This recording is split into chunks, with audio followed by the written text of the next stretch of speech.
Binibigyan po kayo ng pagkakataon na baguhin ang isang sistema sa politika ng Pilipinas. Ano po ito at bakit? Siguro gawing regionalize ang jurisdiction ng ating mga senador. Yun. Actually, hindi ako nag-sugarcoat, hindi tayo plastic na tao, at kung sino ako bilang politiko, ganun din ako bilang pribadong mamamayan. Yan, oo. Alam ko yan kasi, alam mo, Ina, Mark and I go back a long way. Yes. At ako, Pero hindi ko kaedad si Atty. mas bata naman di hama si Vice sa akin. But I got involved in Batangas politics since 1995, nung panahon ni the late Arman Sanchez, kaibigan natin. Na until pumanaw siya noong 2010 and then noong natalo. He was our former governor and I served his administration as a provincial board member. Yes, oo. And then, medyo nawala na ako sa Batangas, but I know that our friend Mark comes from tinatawag na political royalty. Uy, hindi naman. Hindi, ibig sabihin, in the sense that he comes from a long line of public servants. So, para sa iyo, Vice, is that an advantage or a disadvantage or is it both? Well, first of all, I don't consider myself as royalty. Although I come from a political family, and if those who came before us left a lasting legacy, then I believe it's an advantage. But if those who came before us left behind a bad reputation, then it becomes a disadvantage. But as they say, good or bad publicity is still publicity. So, kahit paano, nakinabang ako, I took advantage sa name recall ng mga nauna sa akin, ng aking mga ninuno, na unang nagsilbi sa mga Batanggenyo at lalawigan ng Batangas. Sir Mark, ang tagal niyo na po pala sa politika, no? Matagal-tagal na rin. Service, More than half of my life, actually. Really? Yes. Grabe. I'm only 32 years old now. Just kidding. No, I'm 48. Wow. And I've served the public for 24 years. Wow. You're a young 48, ha? Thank you very much. Hindi tumatanda si Mark. Correct. May I pagkabampira yata. Hindi, mana lang ako sa iyo, attorney. Dahil tignan nyo nga sarili nyo, mukha ka pa rin baby. Nako. Dahil hindi ako tumangkad. Exactly. Ikaw nagsabi nun. Cute na cute pa rin Cute si na attorney cute pa Ferdy. rin. Ano pong nag-udyok sa inyo na pasukin ang mundo ng politika, Sir Mark? Alam mo, Ina, sa totoo lang, walang nag-udyok sa akin. Talagang mula sa puso ang aking hangarin na maglingkod at tumulong sa ating mga kababayan, sa ating bayan, sa ating kapwa. Bata pa lang ako, kahit sa aking paaralan, as a student, active na ako sa student council, student government. Minsan, parang aktivista pa nga ako. Pero hindi naman ako umabot sa ganong estado. Pero I am a natural people person. Outside politics, nung ako'y nagtrabaho para sa aming negosyo pampamilya or family business, I was a marketer by profession. So talagang hilig ko ang madlang people. Ika nga. Wow, anyway, nasa politika na rin tayo sa Batangas, ano? Lahat naman ng mga nanonood, nakasubaybay sa atin, alam na hindi lamang kayo ang Leviste. Yes. Sa ngayon, and you also belong to an extended family. So my question would be, aside from your immediate family, yung kids nyo, of course, sino sa mga Leviste, either in or out of politics, kayo pinaka-close? Say that again, attorney. At sino sa mga Leviste, sa mga kamag-anak nyo, outside of the immediate family? Of course, I'm kayo closest pinaka-close? outside my immediate Outside, family. no? Outside, oo. My cousins. Yes, hindi naman ganun kalaki. Hindi man kalakihan ang aming pamilya. Pero ika nga ng mga Batanggenyo, kami iisang pisa. Iisang pamilya lang namin. At malapit din ako sa mga pinsan ko. Nakikita nga We namin grew up together. Halimbawa, si Congressman Leandro Leviste, bago siya pumasok sa politika, bago siya naging congressman, lagi kami magkasama. Lagi namin pinag-uusapan yung kanyang pangarap, pananaw patungkol sa politika. Hindi lang para paglingkuran ang kanyang distrito, ang aming lalawigan, kung hindi kung paano magaling at maganda na makatulong sa ating mga kababayan. At true enough, nandyan siya ngayon sa Kongreso bilang isa sa aming mga kinatawan sa lalawigan, and I believe he's doing a good job in helping and Yes, serving totoo the people. yan. Oo. Ano po ang pinakamahalagang aral na natutunan po ninyo bilang dating gobernador po sa Batangas? Well, di pa ako nagiging gobernador. Vice-gobernador. Dating Sorry. vice-gobernador. Vice-gobernador. Malapit Ano ba ang aking natutunan? Well, politics in general. Una, kailangan sincero ang inyong intensyon. Yeah. To lead with a purpose and to always put God in the center of everything that you do. Oh, beautiful Wow, ang answer. ganda, no? Very Ang galing. good principles to live pa. Anyway, dito na muna tayo sa, if you don't mind, Vice, sa Batangas muna tayo. Alam mo, Ina, I'm also half Batanggenyo. Talaga Yes. My po? mother is from Tanawan. At hindi lang yan. Wow. Sa totoo lang, ipagmamalaki ko, attorney, na mas Batanggenyo pa nga kayo sa mga ibang Batanggenyo. Dahil kasi talagang matagal ko na nakasama si attorney. I wouldn't know about that, pero alam mo, Ina, ang Batangas may sariling kultura yan eh. Yes po. Oo, parang it's a world unto itself. At halimbawa, yung mga words niyan, ibang-iba eh, di ba? Dito, yung O malalim na Tagalog. malalim. Pag sinabi mo dito, yung ordinary, yung luslos. Iba yun eh. Pero doon, pag naluslos, nahulog. Ay, Sa Tagalog. hindi yan sa, dumaan yan, bakit kayo maluslos? Pero teka, bago mapasalam si attorney Topacio, alam mo, Ina, ipagmamalaki ko rin na nung ako'y nagsimula ng aking karera sa politika sa aming probinsya, saksi ko na si attorney Topacio sa simula pa lamang ng aking journey. Oo ika naman, nga, magkasama politika. kami sa entablado. Yes. Ganon ka-close. Yung ganon ka-parallel yung aming path sa Batangas. Galing naman. Oo. At dyan nga ako gustong pumunta ngayon. As para sa mga hindi Batanggenyo Vice, na hindi sila familiar sa ating lalawigan, pag may nagtanong sa'yo, what's the best that Batangas can offer? Anong magiging sagot ninyo? Honestly, it's people. Oh, period. Ang mga Batanggenyo. Oo naman, iba. Yes.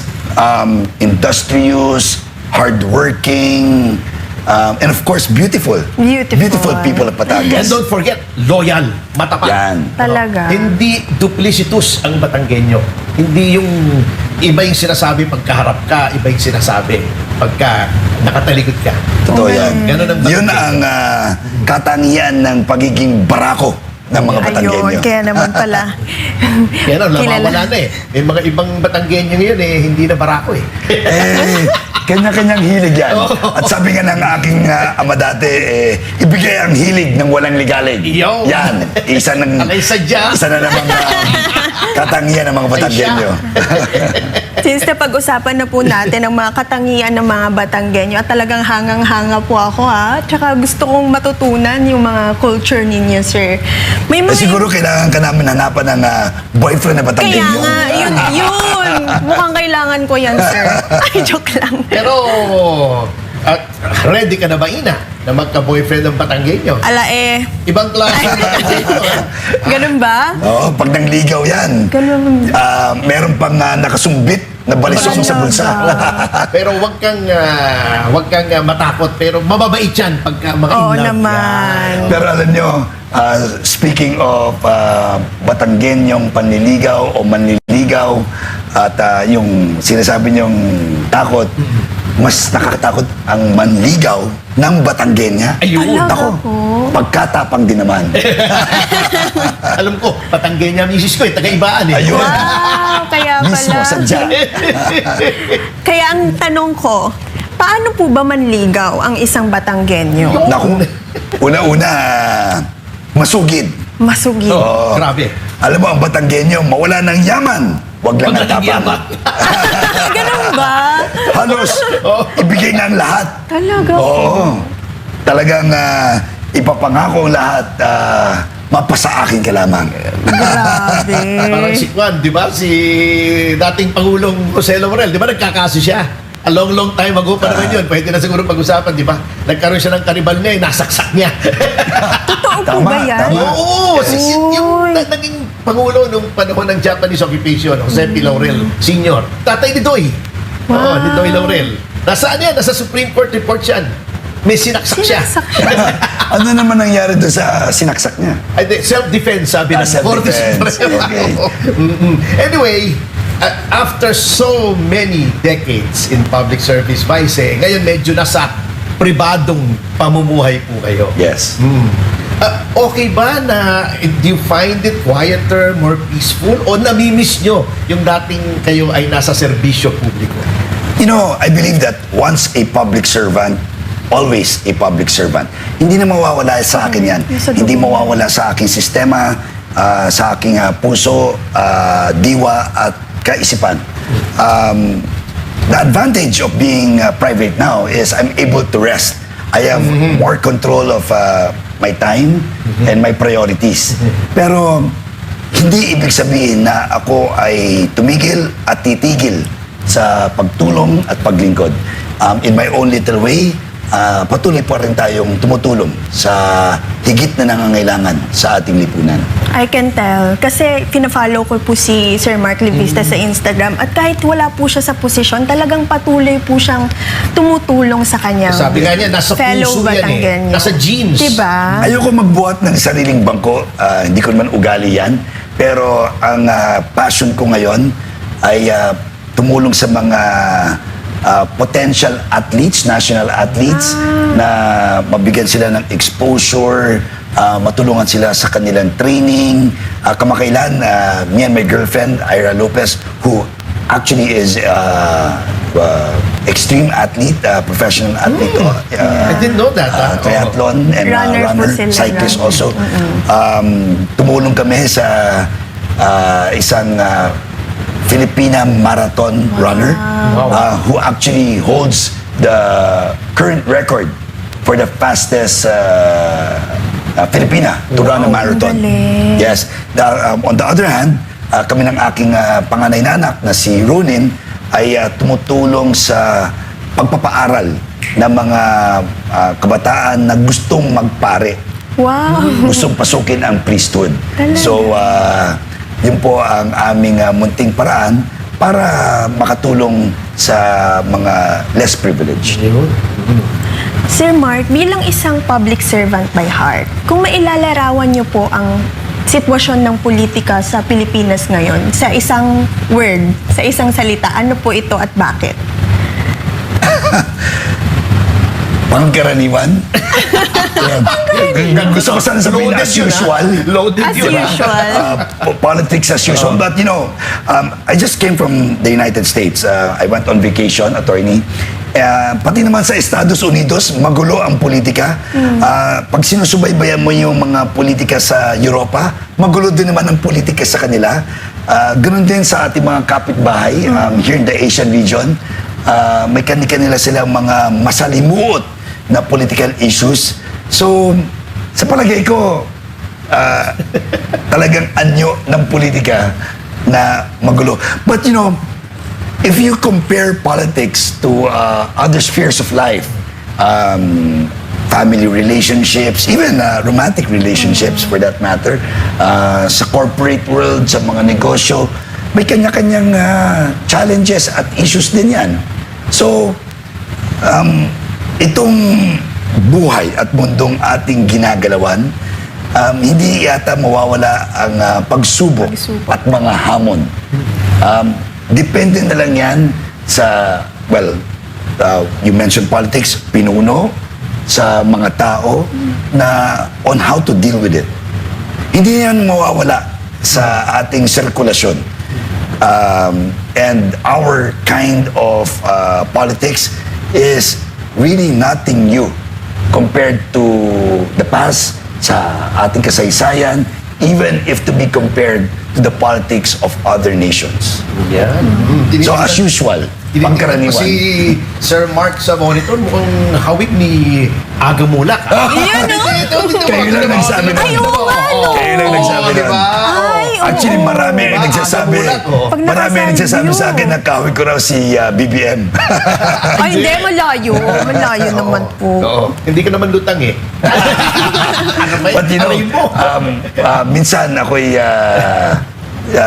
nasabihan ni Madam Imelda Marcos, our former First Lady, na, you know, you're the son that I never had. Wow. Dahil nga, Means a lot. kahawig ko si Bongit. Anyway, at nabanggit na rin natin, huwag muna natin iwanan yung politika. Siyempre, politics cannot be divorced. At hindi din naman yata ako iiwanan ng politika. Tama yung sinasabi niya. Sabi nga sa akin ni Tito Doy noon muy cochino es politica. Politics is very dirty. Pero sa tingin ko, Vice, mukhang sasaba ka na naman eh. Ha? Ganun ba? Mukhang sasaba ka na naman. Ano Is that good or bad? Well, it's good because we Okay. need people like you in politics. Yes. So, Well, what are your plans for 2028? Sabi nga, the presidency is destiny. So, I guess politics is also destiny. Such is life. When the time and opportunity comes, I am ready. I am open to return to politics. And right now, I have no definite plans.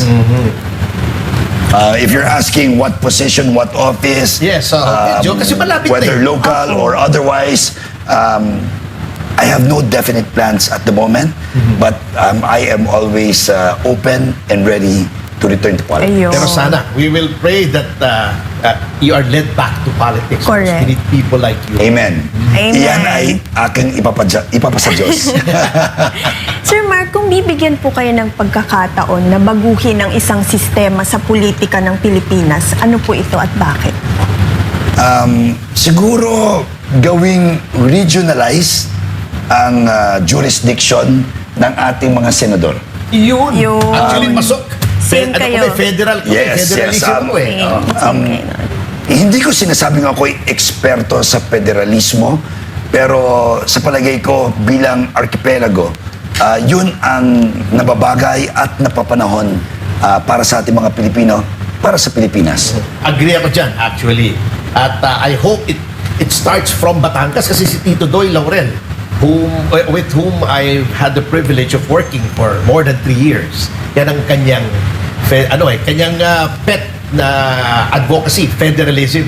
Yes. Anyway, Ako, idadagdag ko rin, no, na excited ako na isipin, halimbawa maging regional ang Calabarzon. Kami ay mas maunlad at mas malaki pa kaysa sa Kamay-Nilaan. totoo yan. National Capital Region. Calabarzon, di ba? Nandiyan ang Cavite, Batangas, Laguna, Rizal. Oh. Yes. Our resources, infrastructure, Population. The industries that are in Southern Tagalog are already in place para na kaming mini Mini Philippines. Republic, ano? Oh, mini Republic. Tama. Oh, tama yun. Anyway, nabanggit na rin natin At siyempre, doon naman sa mga mas maliliit na lugar, the marginalized areas, yun ang mas tutuunan ng pansin ng national government. Yes. Para naman na kahit paano equal ang division and attention doon sa mga higit na nangangailangan mula sa ating national government. Well, since sana I'm keeping my fingers crossed na yan ay magmula sa Batangas. Speaking of Batangas, alam mo, napakayaman ng kasaysayan ng Batangas. Napakaraming mga kilalang national leaders nagmula dyan. Isa na natin kay Miguel Malvar, yan si Claro M. Recto, yung mag-amang Laurel, pati si Speaker Laurel. Sama na natin, di ba? And take note, Miss Ina, ang Batangas o ang aming lalawigan ay isa sa mga 8 rayos, 8 rays of the sun as seen on our Philippine flag. Yes, oo. Diyan din nanggaling si Mabini. Yes, of course. Abogado, hindi alam ng iba, abogado si Mabini. Para sa iyo, well, of course, opinion mo lang naman, who was the greatest Batanggenyo? Wow, that's tough. Dahil nga, sabi niyo nga, Oo, marami oo. sila, di ba? Oo, oo. Ay, Alam mo, dalawa, tatlo. ang Batangas, ang tawag din sa amin ay duyan ng magigiting. Yes. Di ba? Masasabi ko siguro, mamay ko. Alam mo ba yung mamay? Lolo Great. sa mga Batanggenyo. Lolo. Wala ka sa lolo ko. Wala sila sa lolo ko. But kidding aside, Governor Feliciano Panganiban Leviste, my grandfather, was the longest serving governor of Batangas province. Talaga? 24 consecutive years. Wow. He is also known as the father of community development and the champion of the masses. Yan ang aking idol. At marami sa ating mga mamay at nanay, mga lolo at lola, ang hindi nakakalimot kay Mamay Sanoy, Governor Feliciano Leviste. Actually, siya ang tinatawag na father of modern Batangas. Yes. Kasi dati yan, probinsya yung Batangas eh. Under his leadership, na-modernize. Kaya ngayon, kita mo naman ha, parang yung Santo Tomas, yung Tanawan, Batangas City. Yan ang mga very- gateway of the Oo, province of yan, Batangas. oo. Very All the way cosmopolitan. to the International Port of Batangas in Batangas oo, City. oo. Totoo. Sir Mark, bilang isang leader, ano po sa tingin nyo ang pinakamagandang katangian ng isang leader? Pagkakaroon ng malasakit or matalino? Malasakit or matalino. Pwede bang both? Kailangan na ang ating mga pinuno at yung mga tinatangkilik ay parehong may puso, may malasakit, at may utak. Yes. Matalino. Tayo mga Batanggenyo, may kasabihan. Pwede ba ako magsalita ng konting green dito? Pero Oo naman. hindi naman bastos. Hindi, oo naman. Ang mga Batanggenyo kilalang may utak sa bayag at may bayag sa utak. Ayun. Oh, Yan yes, ang mga yes. Batanggenyo, di ba? Not to offend anyone, but kailangan parehong may puso at may utak. May utak. May malasakit at matalino.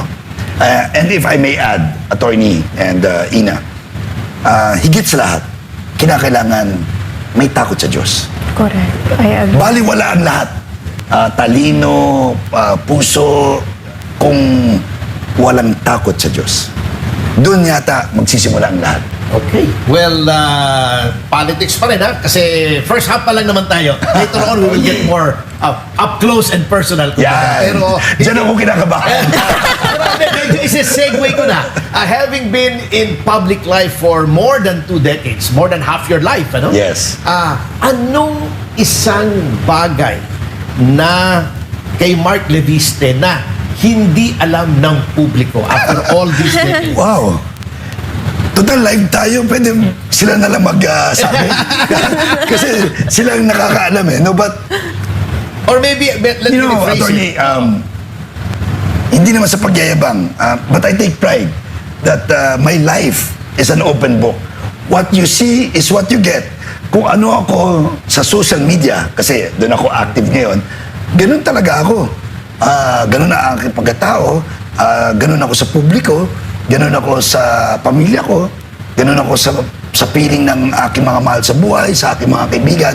So, tulad ng sinabi ko kanina, Ina, walang kaplastikan, walang sugar coating, at kung ano ako sa mga pinopost ko on Facebook, Instagram, Twitter, or X na pala. X na ngayon. TikTok. Ganun talaga ako sa tunay na buhay. Or So, let wala me- akong tinatago. Let me rephrase that. Anong tingin mo? What is something that the public always gets wrong with Mark Leviste? Ano yung misimpression na gusto nyo i-correct? Misconception. Hindi ko... Sila magtanong sa akin, sila magsabi sa akin.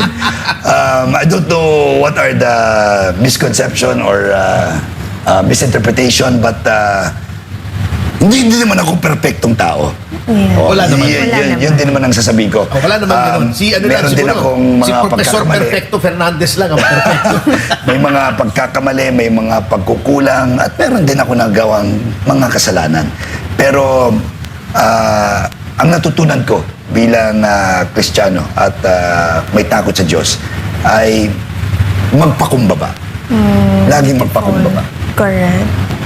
Sir Mark, sa punto po ng buhay niyo ngayon, sa tingin niyo po ba may unfinished business pa po kayo sa public service? Unfinished business sa public service? At kung meron, Sa ano po public ito? service, wala. Sa katunayan, habang ako'y nabubuhay, mananatili akong lingkod bayan. Oh. Kung sa politika, wala din. Dahil naniniwala ako na binigay ko ang lahat. From day one to the last millisecond of my tenure in office, I gave it my all. Tatak Batanggenyo, binibigay lahat. Yeah. Yan, Diba? parang may bibigaw. Pero in all your years of public service, anong pinakamalaking frustration nyo na sana nangyari, sana nagawa, pero hindi nangyari, not of your own fault? Maybe not frustration. Di naman kasi ako ganung tao. More or rather challenges. The challenge of knowing that I or we can do more with the time, resources, and even the bureaucracy that's available. Yung challenge or hamon na maging pasensyoso, patient, creative, and the ability to build strong partnerships with other people, other leaders, other agencies or offices. Yun talaga ang pinakamalaking hamon.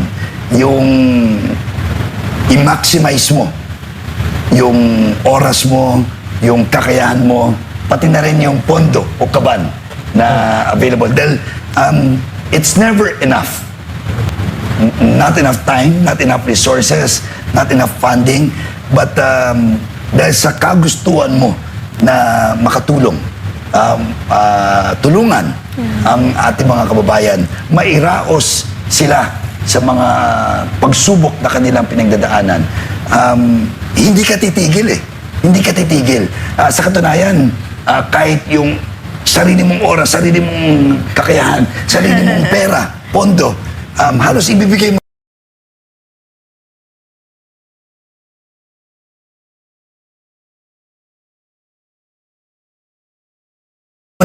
dahil nga sa kagustuhan mo na makatulong dapat sa higit na nangailan.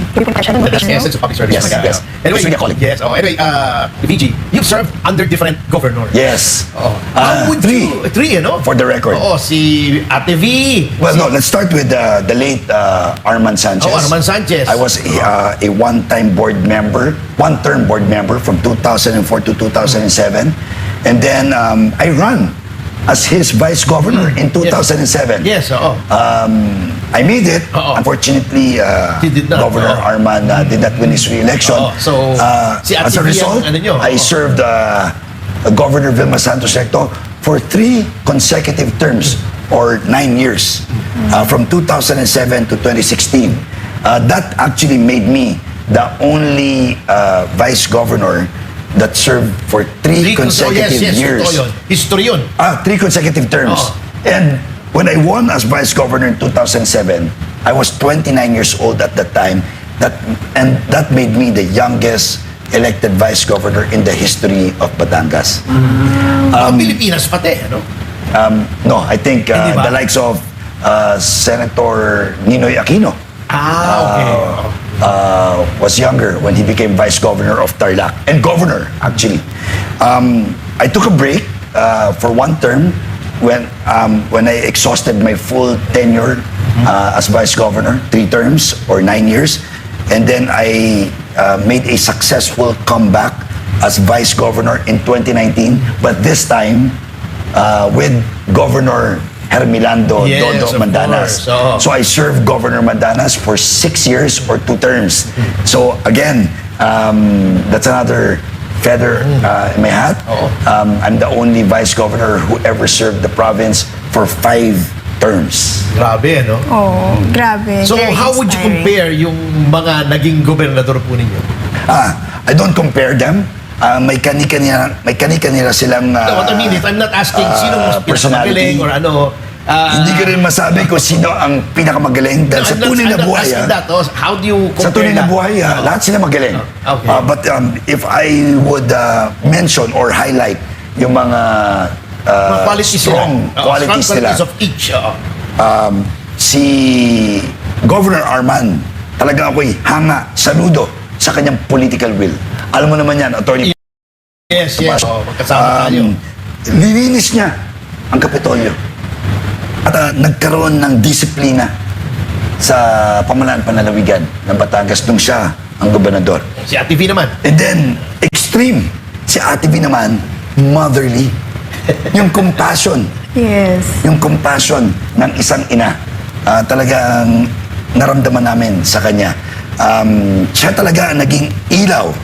Hindi lang ng tahanan, meaning Kapitolyo, kundi ng buong lalawigan. And she's the first lady governor of Batangas. Lady mayor of Lipa, then naging first lady governor of the province. And then si Governor Dodo Mandanas naman, as you know, malapit yan sa simbahan. Dati siyang Opus Dei. Yes. At talagang madasalin na tao. Yun. Talagang servant leadership ang kanyang trademark. Yung kanyang pagiging banal ay nag-trickle down.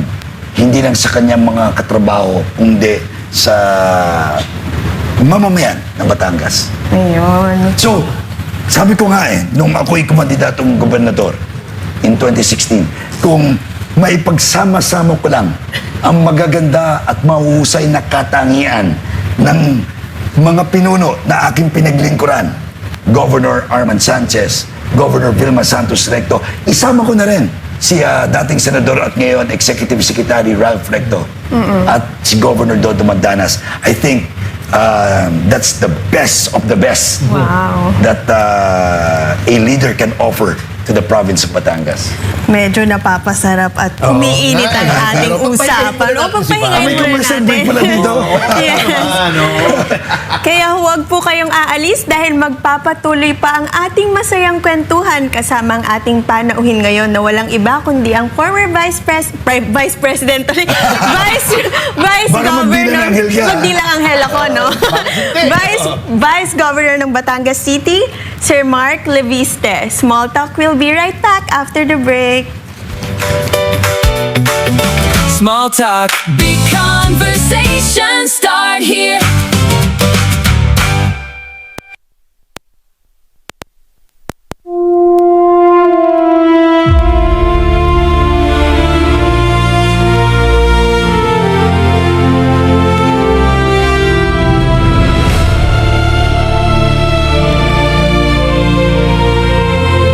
Sa bawat araw, sa bawat sandali, kami ay SMNI. Ang aming uniforme ay hindi lamang tela. Ito'y sagisag ng aming paninindigan.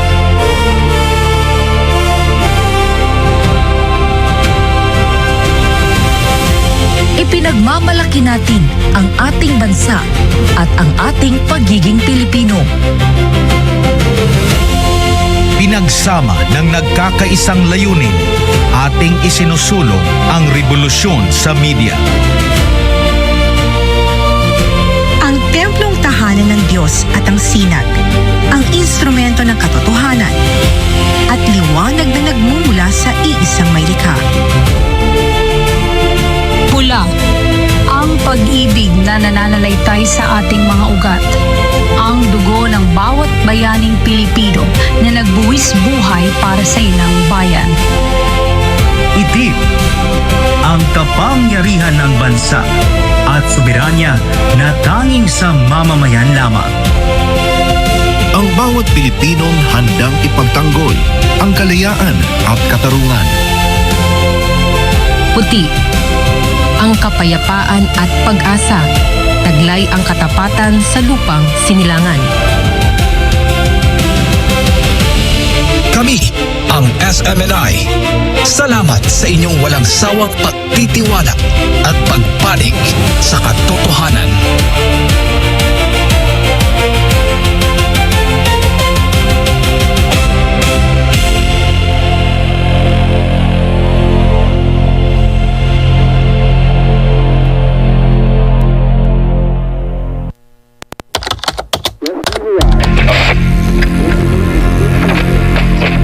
Sa bawat panahon ng krisis, may mga tinig na patuloy na nagtatanong.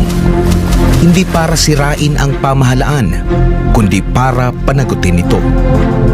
That the President's role is to defend press freedom and not lead in destroying it or demeaning its practitioners. Mga salitang minsang nagbigay pag-asa sa malayang pamamahayag. It is my duty for which I ask no special favor, but only fairness, which every citizen, be he the leader of the land or a tiller of the soil, deserves from the fourth estate. Sapagkat ang media ay hindi kaaway ng gobyerno. Ito ay bantay ng bayan. Unlike many of my predecessors, I do not seek collaboration, for that implies a surrender of your independence. Ang tunay na malayang media, hindi sunod-sunuran, hindi tahimik, hindi takot. I am of the opinion that national interest is better served by a press that is critical rather than a press that is cooperative. Dahil sa isang demokrasya, ang mapanuring media ay hindi hadlang sa pamahalaan. Ito ang nagpapatibay dito. It must have the untrammeled freedom to do its work, not just to arm the citizenry with the truth, but also to deepen discernment in this age of mass disinformation. Sa panahon ng disinformation, mas mahalaga ang katotohanan, mas mahalaga ang malayang pamamahayag. The principal role of the press is not to applaud those who govern, but you hold us accountable without holding back and giving praise to those who deserve it and providing criticism for those who deserve that. Ang kritikal na media ay hindi kalaban ng gobyerno. Ito ay haligi ng demokrasya. Panindigan natin ang kalayaan sa pamamahayag. Ang katotohanan ay hindi dapat katakutan. Sa isang tunay na demokrasya, ang malayang pamamahayag ay hindi dapat pinatatahimik. Ito ay pinakikinggan. Ang kritikal na media ay hindi kalaban ng gobyerno. Ito ay haligi ng demokrasya. Panindigan natin ang kalayaan sa pamamahayag. Para sa Diyos at Pilipinas nating mahal, kasama nyo ang SMNI sa panatang ito.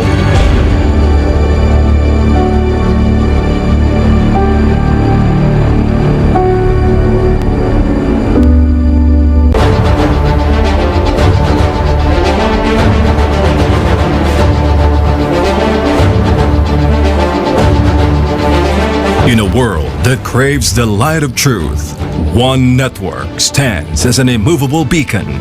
For years, the world recognized our unyielding spirit, crowning us the most credible media company of the year. We crossed oceans to become Asia's most trusted and valued international news team, and stood defiant as the most outstanding independent Philippine media.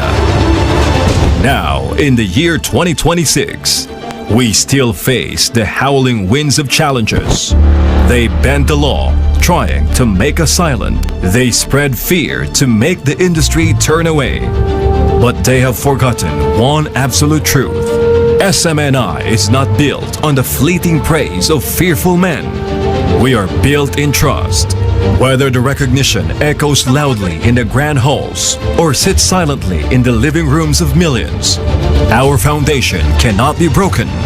They can only try to silence us, but they cannot silence the people who know we are still the most trusted and quality news channel of the year. Guiding this unstoppable force is our honorary chairman of SMNI, Pastor Apollo C. Kibuloy. The mandate of SMNI for nation building. It is always for nation building. He is not merely a leader. He is a celebrated spiritual leader with strong advocacy for peace and nation builder of the year, hailed globally as a humanitarian pastor of the year, and the most influential and powerful man of the decade. Through every storm, he stands as the King of Peace, championing sustainability and pushing for a unified nation when the world needs it most. Let the shadows try to fall. Let the establishment tremble. We are the certified most sustainable and reliable news channel. We are the pulse of the nation. We are the shield of the innocent. The truth is our armor. The people our strength. We are SMNI. And our legacy is the truth. Kapag hindi yan ibinalita ng SMNI, hindi yan totoo. Sa SMNI lang ako nanonood at nag-aabang ng balita. Matanda na ako. Isa lang ang pinagkakatiwalaan ko. SMNI. Hello, ate kuya. Ano po yung channel na pinapanood niyo po sa balita? Oo, ako siguradong SMNI. Kasi kung sino yung pinagkatiwalaan ng Duterte, doon kami. Yes! Same! Nakapalo po! Ayan po! SMNI! Bakit SMNI? SMNI kasi legit. Oh, yeah. Okay. No fake news, SMNI. Ngayon po bilang isang OFW at bilang isang Pilipino, in-encourage ko nga yung mga kababayan ko na manood na lang tayo ng SMNI dahil patas ang balita at may puso at malasakit para sa sitwasyon natin sa bansang Pilipinas. Para sa akin, kung ako sa inyo, tumuto kayo sa SMNI dahil dyan lang po tayo makakaasa ng tapat at totoong balita. Anong channel po pinapanood niyo sa balita? SMNI lang po. Thank you. SMNI lang, wala nang iba. Para sa Diyos at sa Pilipinas, dating mahal.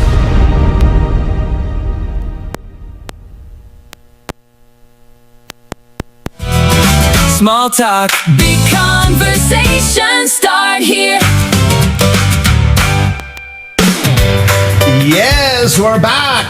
At sa Small Talk and still kasama pa rin natin si former Vice Governor Mark Levisque. Attorney, bago niyo ako ilagay sa hot seat, gusto ko lang balikan yung ating pinag-usapan kanina.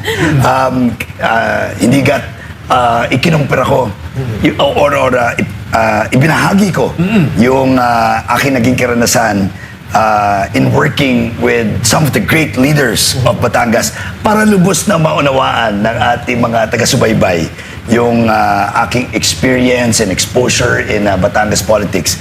Pwede kong ihalin tulad dito sa basketball, sa NBA, di ba?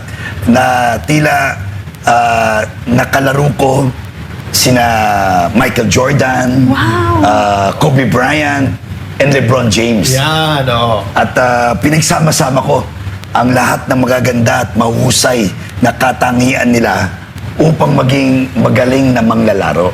Kaya palagi ko, hinog na po kayo. Pang all-star. Oh, hinog na. Para sa governorship. It's about time. Well, I leave that to God. And of course, the people of Batangas. Of course.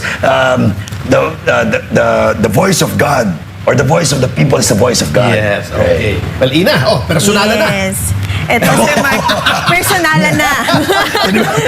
Inom muna siya ng water. Okay, ito muna. Sir Mark, ano po ang pinakamalaking pagsubok na humubog sa iyo bilang tao? Ay, medyo personal na yung questions. Wow. Alam mo, marami naman tayong challenges, hamon na pinagdaanan sa buhay. Although I'm just 48 years old. So, alam ko, marami pa akong kakainin, ika nga. At marami pa akong mararanasan.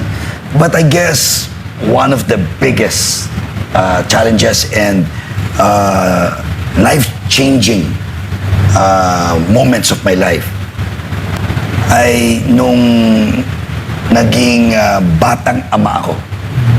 I was only 20, 21 years old noong nagdalang tao yung mother of my children. Well, at the time of my eldest son. And I was still studying in Lasal at that time. Hindi pa ako nakapagtapos ng aking pag-aaral. 21, no? Oo. At obviously, wala pa akong trabaho noon. Umaasa ako sa aking mga magulang. Wala pa akong malawak na karanasan. Sa awa ng Diyos, napalaki ko ang aking mga anak ng maganda. At naitaguyod ko ang aking ama sa murang edad at kahit ngayon na single parent ako. So yan ang aking pinagmamalaki. At dala ko yung karanasan na yan at yung inspiration na yan sa aking pagkatao, sa lahat ng aking ginagawa. Alam mo, Sir Mark, saksi po ako dyan dahil your eldest son, Sir Ronin, is Yes. also one of my closest friends and talagang pinagmamalaki ka niya. And Thank you're you. also a cool dad daw, sabi niya. Yun nga yung Yun din ang aking pinagmamalaki. Yo, That I'm a father friend to my children. Yes. Para akong bonus parent, ika nga. Yeah. Galing. Maganda kasi may advantage talaga yun. But, can you discuss that with us in depth? What kind of a father is Mark Leviste? Disciplinarian ba? Dapat tanungin mo sa mga anak ko. Oo nga, Sir Ronin. Anong klaseng daddy ako? Dapat, I'd like to think that I am the hands-on kind of parent. I'm a very, very supportive father. I don't force them to do what I let them be themselves. I let them explore. In fact, I encourage them to try many things. If not Puro lalaki all. ba? No, boy, girl, boy. I have Okay. 2 sons and 1 daughter. Oo. Yes. Pero hindi ka naman mahigpit sa daughter mo. Hindi naman. Sakto lang. Disciplinarian pero not overly strict. I'm more of a co-equal to my children more than an assertive parent. I should learn from you. Anyway. But the good thing is, we get to enjoy many things together. Like, for example, all my 3 children play golf. I'm a self-proclaimed golf addict. I can Marami tell. naman ganyan. So, Ilan naman ikaw? we don't only play together, but sometimes Ronin and I, we compete against each other. Yes. Sir Mark, pag tinanong po ang mga anak ninyo kung sino si Mark Leviste, ano po ang gusto nyong marinig? Sila na lang tanongin mo. Sila Sige, na lang sige. tanongin mo. Baka si Ronin. Basta Tanong ano, minsan, yung nagkahuntahan kami, I told them, pag nawala na ako sa bundong ito, gusto ko patayuan nila ako ng rebulto. Kahit doon na lang sa aming hardin. Bakit hindi? Oo nga. kahit ako na magbigay ng budget sa kanila, set aside ako ng pondo para wala na silang excuse. Yes. Di ba? Na patayuan ako, magtirik sila ng monumento para sa akin. Anyway, how old are your children, Sir Mark? My eldest son is 27. My daughter is turning 26 on October. And my youngest son just turned 19 last February. So hindi nalalayo yung age lang dun sa inyong current na karelasyon. You know what? Halos kaedad ng aking girlfriend, yung aking panganay. Exactly. Ang biro ko pa nga, kaedad ni Ira, yung girlfriend ni Ronin. So kung ano kaya ng aking anak, kaya ko pa. Well, my question would be, how are they taking it? How are they with it? Oh. Okay, May kanya-kanya kaming buhay. May kanya-kanya kaming buhay. Hindi kami nagpapakialaman. Anong tawag ni nung girlfriend nung anak mo dun sa girlfriend mo? Tita ba? O No. ate? They hardly see each other. Ganun ba? Yes. Oo. Talaga. So what's We live our separate lives, especially the private and love life. Okay. But what's the greatest challenge of having a young girlfriend? No, it's not challenging at all. In fact, it's fun. It's more fun. Nakakabata. Kaya pala. That's one. Yung palang You can say that. Kaya hindi tumatanda. Correct. You can say that. Vice ko. Even yung mga forman ni Kasi Sir Mark, ngayon, ano? nakaka-relate ako sa hilig nila eh. Di ba? Even before I met her, I could already relate to the interests of my children. Kaya hindi mahirap sa akin ang makibagay, ang makisama sa mga kaidaran ni Ira. Oh. Sir Mark, bilang isang ama, ano ang pinakamahalagang natutunan ninyo bilang isang magulang? Bilang isang ama, hindi lang bilang ama, bilang leader, bilang lingkod bayan, kasama na siyempre ang pagiging magulang. kailangan may disiplina, responsable. We should know our limits. At lagi kong babalikan, lagi kong uulitin, kinakailangan may takot sa Diyos. I always remind my children, I remind myself na to put God in the center of everything that we do. Sa palagay ko, pag ginawa mo yan, pag ang Panginoon ay nasa gitna ng lahat ng ating ginagawa, you can never go wrong. I agree. Nice. Amen? Amen. Yes. Amen, Lord. Anyway, speaking of gawa, can you pick one thing, Vice, na nagawa mo sa buhay mo, either as a public servant or as a private citizen that you are most proud of? One or two, probably.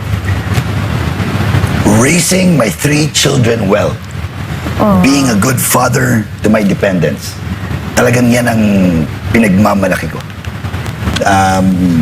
Higit pa sa aking naabot na tagumpay sa larangan ng politika, higit pa sa mga achievements ko sa sports at extracurricular activities ko, yung napalaki ko ng magaling at maganda ang aking 3 anak, ang pinagmamalaki ko sa buhay ko at sa mundong ito.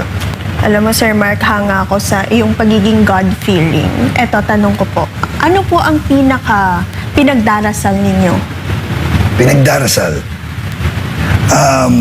Personally? Personally, ano? Personally, lagi ko pinagdarasal. Good health, happiness, and harmony. 3H. Diba? Sa Tagalog, 3 K or K. Kalusugan, kaligayahan, at kapayapaan. Peace of mind. Yes. Diba? Most important. Speaking of 3K, ito, theoretical question. Vice, kung si Elon Musk bigla ka nilapitan. Yun. Pwede ba? Pwede ba? Kilala mo ba sa attorney? Hindi. Hindi bale. Hindi na naman kami makakilala. Baka si Kung Lian, kilala niya. Inilapitan ka ni Elon Musk, sabihin, ikaw ang unang padadala ko sa Mars. Mars? Sa Mars! Di ba? Meron siya. Pwede. May SpaceX siya. SpaceX. Pero, papipiliin kita, sino gusto mong kasama? Si Lorna Kapunan o si Rowena Guanzon? Sinong pipiliin mo? Wow, that's a tough one. Incidentally, I know both. I know Attorney Guanzon and Attorney Kapunan. Pwede iba na lang. Kasi pwede yung mas bata-bata naman. Pwede naman. So, kasi si Attorney Guanzon, if I'm not mistaken, is in her 60s, while Attorney Lorna is probably in her 70s. Siyempre, gusto ko naman yung mala-eba ang makasama ko sa Mars. Okay, sino? Pwede si Ira na lang. Si Ira na lang. Baka may message po kayo kay Miss Ira. Ayan, live po tayo. I love. Bongkeleg! Oy, kinileg. Ito naman, since bukas naman po sa publiko ang inyong love life, Oo naman. Sir Mark, kung may campaign slogan po ang love life nyo ngayon, ano po ito? Akala mo wala lang tayo sa politika. Sa politika, hindi na ilalayo sa politika, no? Love is all that matters. Ay, kanta yun na. Yeah, Favorite. love is all that Love matters. is all that matters, faithful and forever. That's right. Nga naman. Love is all that matters. Yes. Ganda nun. Talaga naman. Sa lahat ng ginagawa natin, kailangan mahal mo. Yes. Love what you do and do what you love. Diba? Okay. And it does not feel like work if you are passionate, if you have the burning desire. Sa amin sa Batangas, ang tawag doon, marugdob na pagdanasa. Marugdob. Marugdob na pagdanasa. Ayan na naman yung word na yan. Papahamak na naman ako dyan eh. Ay, wag na, attorney. Quiet ka na lang. Quiet ka na lang. Anyway, another hypothetical question. Pero hindi na tao ang pipiliin dito. Okay. If you, kung ikaw ay magiging stranded o maroon sa isang isla, Ano yung... Pwede ba sa Tigloy? Pwede. Kasi meron kaming bayan sa Batangas, the Lone Island Municipality. Tigloy, Pumunta kami ron, Batangas. pump boat. Yes. Oo, natatanda mo na nagkakampanya tayo. Yes. Nag-pump boat tayo ron sa Tigloy. Kasama si Arman. Anyway, kung makakapili ka ng 3 libro na pwede mong dalhin sa isang island na may stranded ka ng matagal, ano yung 3 librong yun? That's a good question. Sa totoo lang, hindi ako mahilig magbasa ng libro. How I wish. Pero kung na-stranded ako, tamang-tama. That's the opportunity for me to love reading books. But first, I'll probably bring a Bible. Diba? That's the best time to finish reading the Bible. Second, pag na-stranded ako, mag-isa na lang ako sa isla. Mag-isa, oo. Kailangan ko ng survival handbook. Di ba? Para matuto ako mabuhay sa isla. And number 3, I'll probably want to read the El Filibusterismo. By Jose Rizal. The Reign of Greed. Di ba? Dr. Jose Rizal. Oh,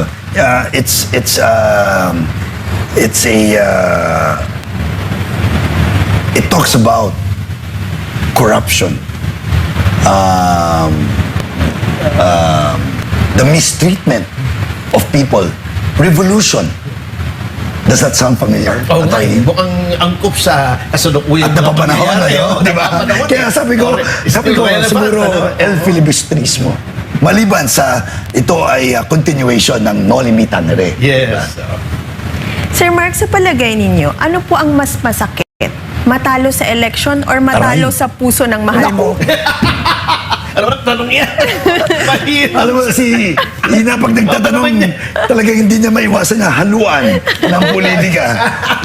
Ang aking personal na buhay. No? Sa totoo lang, hindi masakit.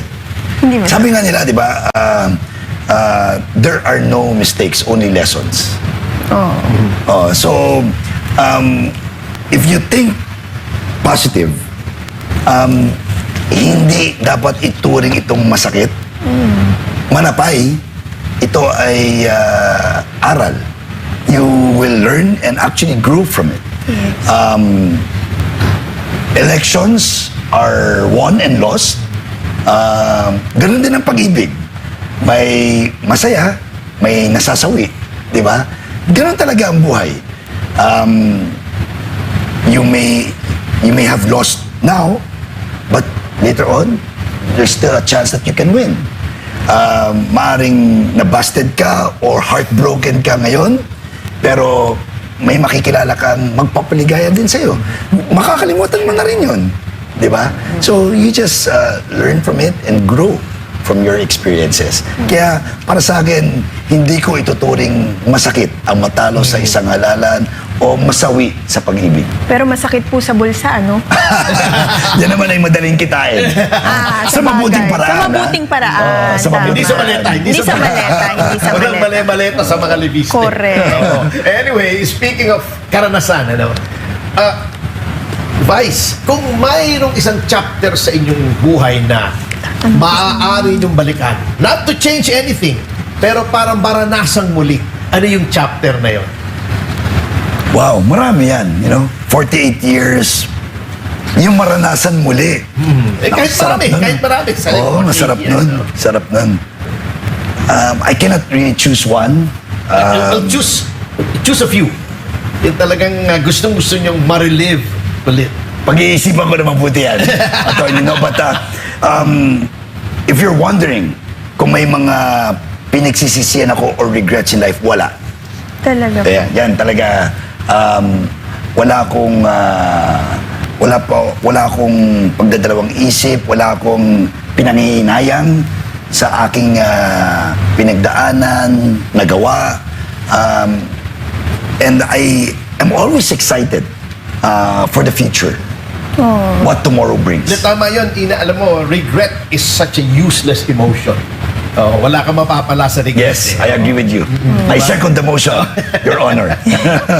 Speaking po of future, 5 years from now, Sir Mark, how do you see yourself 5 years from now? Pwede bang 2 years from now? Pwede. 2 years, 5 years, 10 I years, hope. your choice.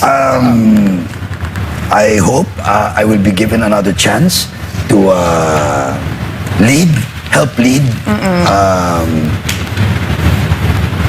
Batangas, if not the nation. I hope to be a more active public servant.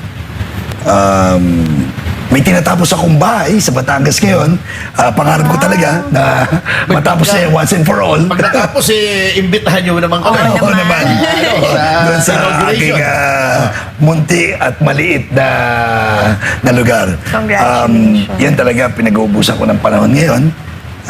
I'm passionate in learning how to develop that property. Other than that, I just open myself and embrace what God has in store for me in the future. Last question.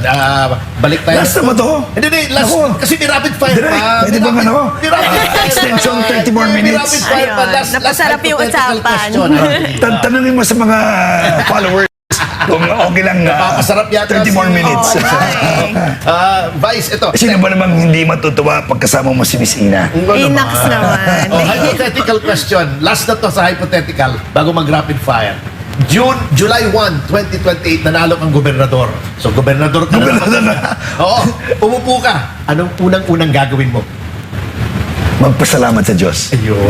Okay. Magpasalamat sa Diyos. Ayan. Magpasalamat Nice answer. sa tiwala. Talagang- At dahil dyan, mga kasama, ay Rapid fire na question. with Miss Ina. Yes. Sir Mark. Ay, familiar ba, sir? Rapid fire. Rapid Parang fire ano to, question na, mabilisan. Kala ko ba, small talk lang to. Okay. Magiging fast talk naman. Small lang po yung hosts, pero big yung conversation. Yes, of course. Go Sir Kahit Mark. malaki ang puso. Tulad Correct. ni kay Atty. Topacio. Sir Mark, morning or night? Alam mo, kanina hindi nangangati yung lalamunan mo. Ngayon, parang kinakabahan ako. Sila na dyan? Morning or night? Morning. Alam mo, mas maganda na yung walang tulog kaysa walang gising. Oh, yun naman. Correct. Oo, I agree. Yung umaga, it's a Totoo. symbol of a new start. Yes. Fresh start, di ba? New life. Tama. Coffee or tea? Coffee, anytime. Batanggenyo eh. Ikaw naman, oh. Or sorry na. Beach or pool? Beach. Sneakers or leather shoes? Sneakers. Napatingin si Ina sa Napatingin ako eh. Ang ganda mo. Introvert or extrovert? I must say extrovert. Sweet or spicy? Sweet and spicy. Tamis ang Sweet and Parang spicy. UFC ketchup lang yan. Tamis ang Tennis or golf? Golf. Golf.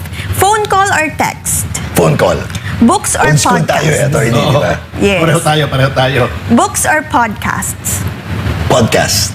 City life or province life?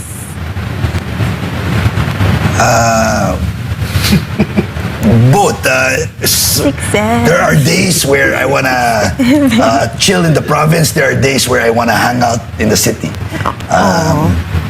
Pantay lang. Governor or vice governor? Governor. Yon. Mark Leviste for governor. Campaign season or off season? Wow. Campaign season. One Batangas food everyone should try. Lomi. Ano ba? Oh, lomi. Iba ang lomi ng Batangas. Oo. Especially sa Lipa. Kaysa sa mga lomi ng Manila. Dito parang Chinese style, di ba? Pero sa atin iba ang pagkagawa ng lomi. Yung sa lapot na lang eh. Iba na Yung lapot at yung sahog. Oo. In Bisaya, kalami. Kalami. Lomi. Yun ba yun? Masarap is kalami. Ah. Kalomi. Wala, corny talaga ako. Sorry guys. One place in Batangas tourists always miss. One place In Batangas, tourists always miss. There's a lot. I guess the beaches. Yeah, the beaches of Batangas. One Filipino leader you admire. One Filipino leader. honest to goodness, Vice President Sara Duterte. Yun. Yay! Biggest pet From the heart peeve. yan. Yeah. Do you know that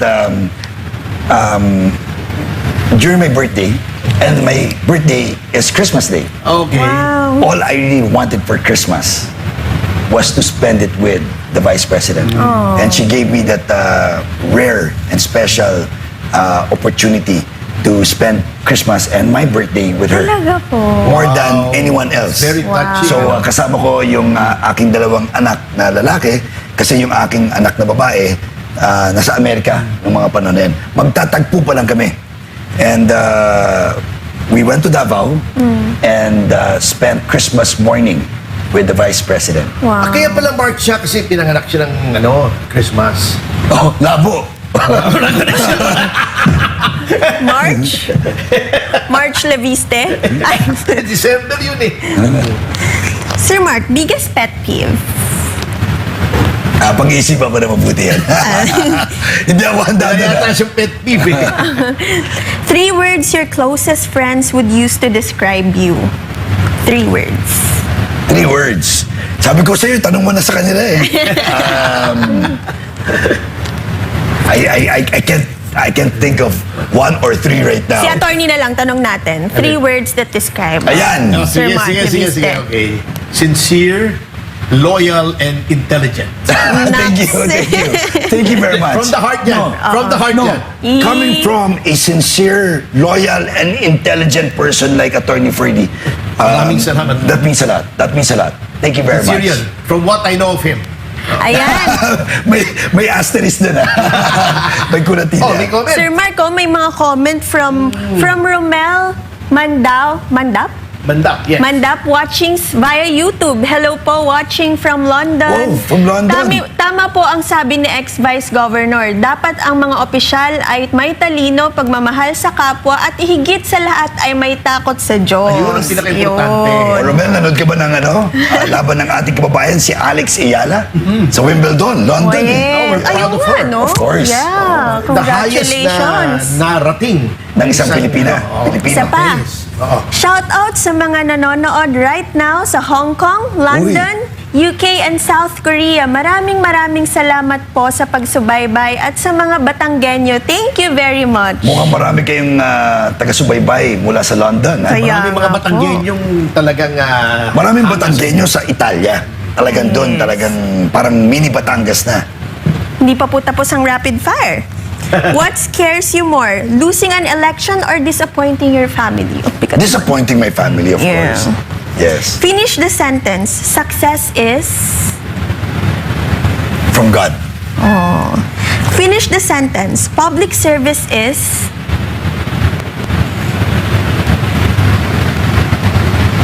Humbling. Oh. Finish the sentence. Mark